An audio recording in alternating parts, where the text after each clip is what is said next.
Exercice numéro 5. Écris les mots sous les dessins. Les deux premiers mots vont s'écrire avec I2L pour faire il. Alors, nous avons une coquille. Alors, co, ça s'écrit avec un C. Et après, quille, le que s'écrit QU.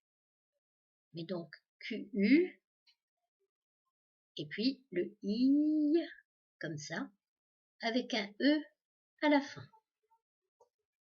Le deuxième mot, la chenille. Donc, toujours I2L et un E à la fin.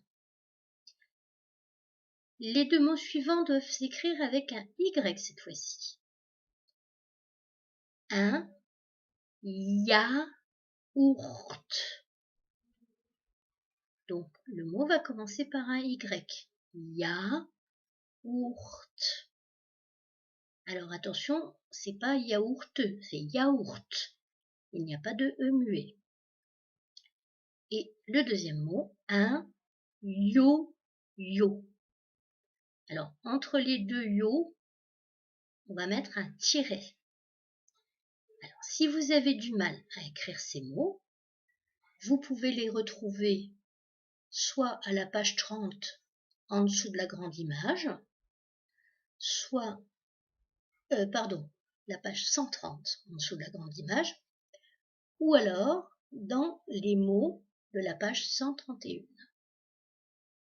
Mais d'abord, essayez de les écrire par vous-même.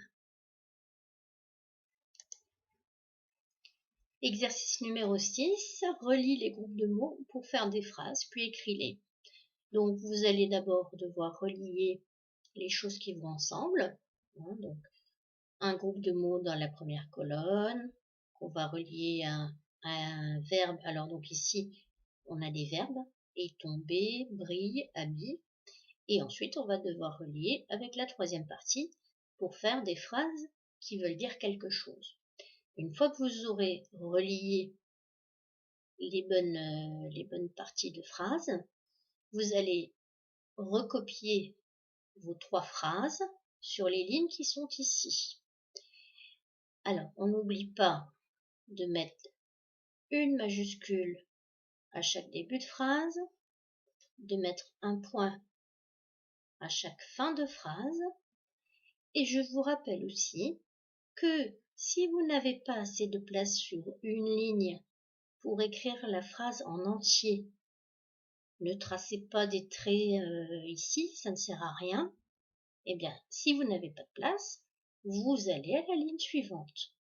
Vous voyez que vous n'avez que 3 phrases à écrire et vous avez 1, 2, 3, 4, 5 lignes. Donc, si une phrase est un peu plus grande que les autres, c'est pas grave, vous allez à la ligne d'en dessous.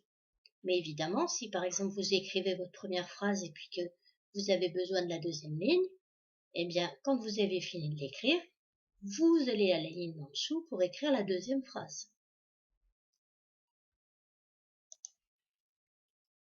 Vous retrouverez la dictée de phrases dans une autre vidéo qui sera à part de celle-ci.